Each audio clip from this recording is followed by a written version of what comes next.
In 1400 BC, parents in Ugarit burned their children alive not from madness, but desperately praying for rain.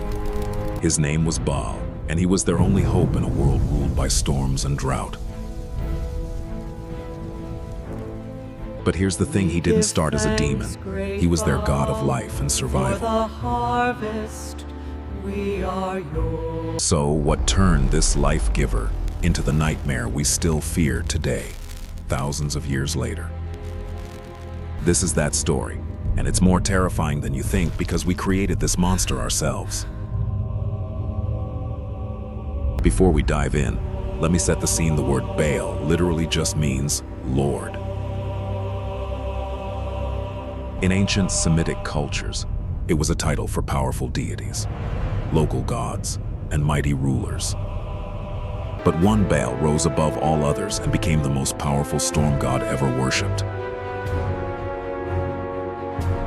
Baal Hadad, the storm god of Ugarit. And listen, he wasn't just some weather guy controlling elements. He was the weather itself. Thunder was his voice, lightning his weapon, rain his mercy to humanity. No rain meant your death, simple as that, because without his storms, civilization couldn't survive one season. Now, in the 14th century BC, scribes in Ugarit carved something incredible into clay tablets forever. They called it the Baal Cycle, and this wasn't just bedtime stories to entertain children at night. This was sacred scripture that explained why the world lived or died with every season that passed. So let me walk you through what went down in these myths that shaped an entire civilization's worldview. Baal's enemies weren't human kings or armies. They were forces of chaos, primordial, relentless, endlessly hungry for destruction. First up was Yam, the god of the sea, a tyrant whose waters threatened to swallow the land. So Baal stepped up. He forged a war club, walked right up to Yam, and smashed his skull in.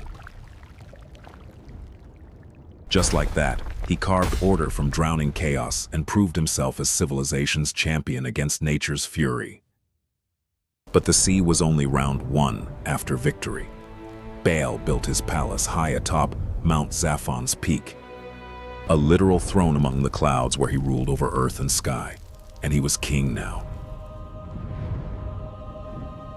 But here's the brutal truth that every ancient culture knew deep in their bones: even kings eventually die.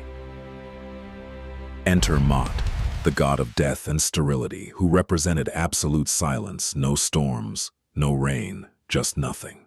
Mot straight up swallowed Baal whole and dragged him to the underworld, where no light could ever reach him. The world was cast into total drought. Crops failed everywhere. Animals dropped dead. People starved by thousands. People begged the sky for thunder to return, for rain to fall again, but nothing came from above. Give us water before we shrivel up. But Baal didn't stay dead. His sister Anat, a warrior goddess drenched in blood, freed him from death's grip. Baal clawed back from the underworld, struck down Mot in an epic battle, and the rains finally fell again. This was the cycle of seasons itself, bound in pure violence, death, and rebirth, repeating throughout all eternity. Baal wasn't a kind god who loved humanity, but he was necessary, and necessity never cared about fear. Now, if you want to understand Baal's terror, you gotta understand his power came entirely from desperate worship. People feared him with every fiber of their being, sure, but they also relied on him for survival. Across Canaan, Phoenicia, and beyond, his name filled air like storm clouds over parched, dry earth waiting. His favor meant survival for your family and city, but his absence meant famine, death, complete civilization collapse. So worship wasn't some gentle Sunday morning thing. It was desperate, violent, and absolutely terrifying to witness firsthand. Temples were raised on hilltops called high places, closer to the sky, where his thunder was loudest and powerful. Priests offered sacrifices constantly to appease him. Sometimes animals were enough, But sometimes they demanded far more from people. Fires burned all night on altars, and the scent of blood, ash, and incense filled air for miles. These weren't prayers of gratitude for blessings. They were desperate pleas for the terrifying silence to finally end. When rains failed to come on time, it wasn't bad luck or natural weather. It was divine punishment from above. And the only response priests offered was try harder, pray louder, make harsher offerings, whatever it took to wake him. And this is where Baal's cult becomes truly infamous. Ancient texts talk about the ultimate sacrifice of child sacrifice, the ultimate gift to wake a sleeping storm god. Now, whether these accounts were accurate or just accusations, we don't know. But the fear was absolutely real in hearts. Parents genuinely brought children to the flame, believing Baal might send rain. His priests weren't just spiritual leaders praying, they were power brokers, wielding massive influence in temples, politics, and everything. Kings aligned themselves with Baal to claim legitimacy, crops, warfare, royal authority, everything wrapped around his name and power. He was the storm behind the crown, the thunder behind the throne, the invisible force making or breaking kingdoms. But with that kind of absolute power comes rivalry from other gods and cultures wanting that same power for themselves.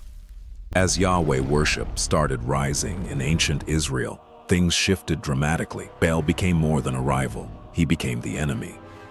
A god whose rituals got rebranded as pure evil by prophets, whose power was framed as false and dangerous. And his power is sin. The war between gods wasn't fought in myth anymore, like old stories. It was fought in hearts of everyday people.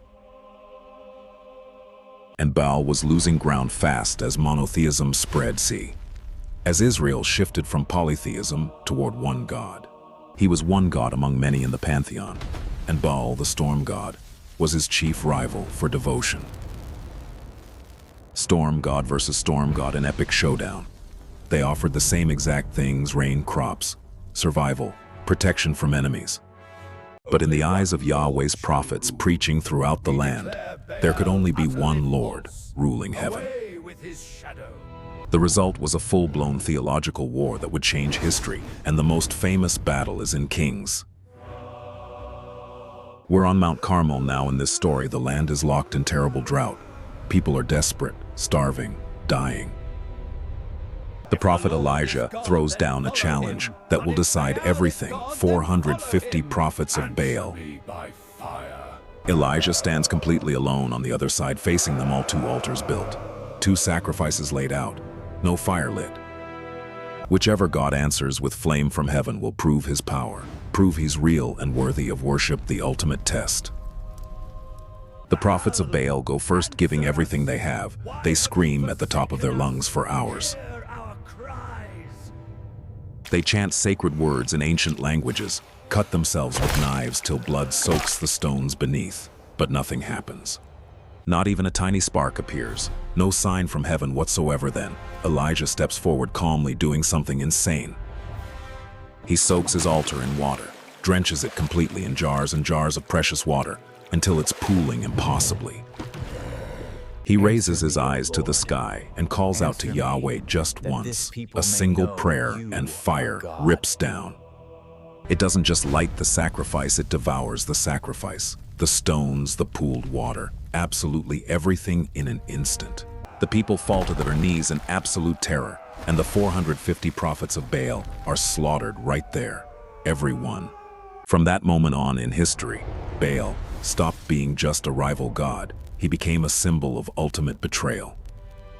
The book of Hosea literally compares worshiping Baal to committing adultery against God. To love Baal is to cheat on God. It's foolish, it's obscene, it's spiritually dangerous, and it's punishable by death. But this shift wasn't just religious theology changing, it was cultural, it was political.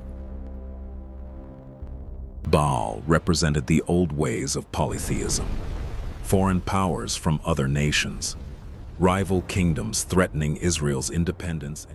Dismantling him and his worship was about controlling the narrative. The old gods had to be destroyed for the new one. Baal, once lord of the storm who brought life itself, got dragged from his mountain throne and buried in shame.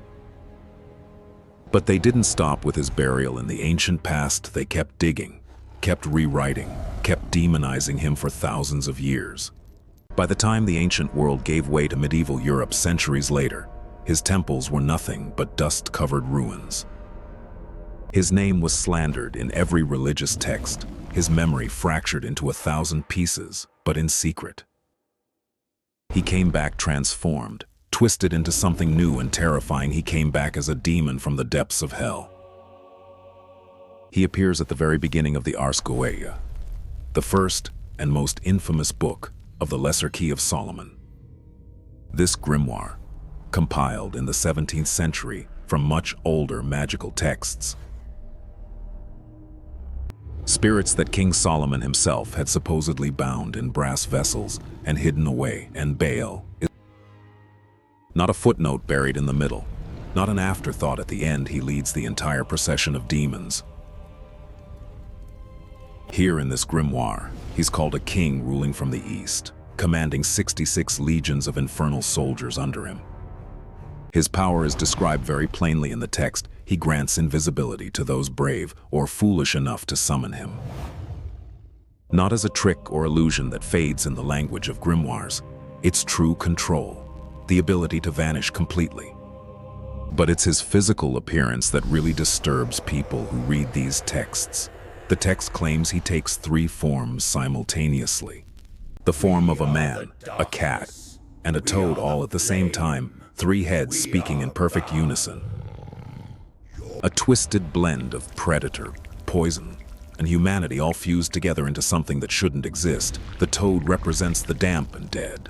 The cat represents silence and cunning that hunts in darkness. The man is a haunting reminder of what he once ruled. Together they form something completely unnatural, not terrifying by its size or scale, but by its very composition. His voice is said to be hoarse and damaged, as if burned by fire or buried underground for centuries. It rasps.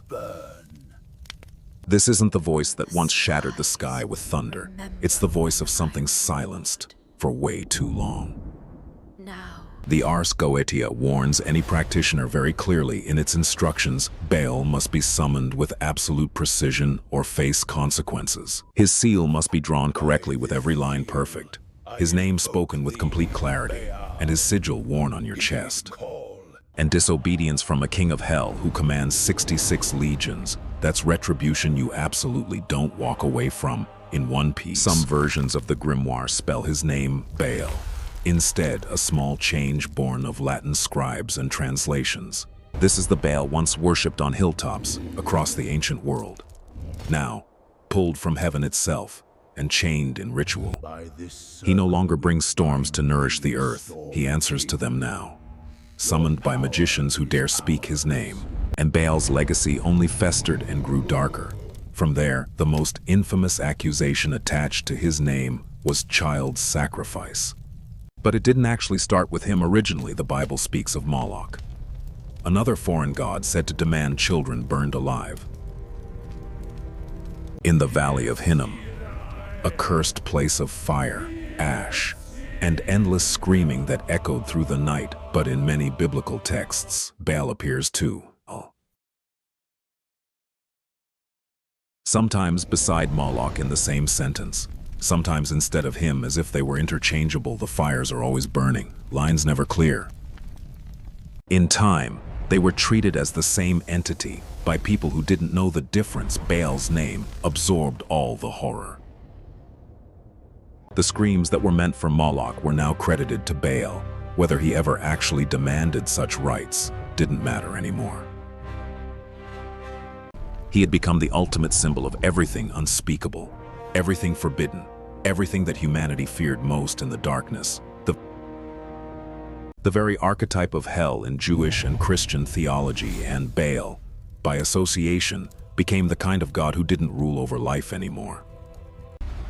He led the damned souls in eternal torment even centuries after his worship had completely vanished from the earth. The fear persisted. His name appeared in accusations of witchcraft during the medieval witch hunts, He was blamed for stillbirths, for madness. His name turned up in exorcisms performed by priests, in nightmares that haunted the faithful, in the tortured confessions of accused witches, even now in modern times, long after the true altars were torn down and destroyed. Baal's name refuses to disappear from consciousness. In modern conspiracy theories that spread online, especially among Christian fundamentalist groups on social media, as the symbol behind supposed satanic cults, secret blood rituals, and accused of pulling invisible strings behind governments and media companies, controlling world events from the shadows, his name still works as a weapon. As a placeholder for everything feared but not truly understood by people at the same time, in scattered corners of the modern neo-pagan revival. Not the demon or heretic he became, but the original god of rain and thunder, who sustained life, a force of fertility, natural balance. These attempts are rare and fragmented, often met with suspicion and hostility, because Baal's name has been soaked in blood for so long. Most people who hear it don't think of crops anymore. They don't think of kingship or ancient civilization. They think of fire, sacrifice, demons with 3 heads. So here's the truth that nobody wants to hear or accept. Baal is terrifying, not because of what he actually was, but because of what we did to him over thousands of years, a god of life and storms, systematically killed by the hands of men who feared rivals more than heavens. And we never stopped doing it. We're still doing it today. We still find things to demonize without understanding them, ideas, people, entire cultures, turning names into weapons, turning words into curses, creating monsters out of what we don't understand. The story of Baal isn't a warning about what we should fear. It's a brutal lesson in how we create our own monsters, one false accusation at a time, until the lie becomes the truth.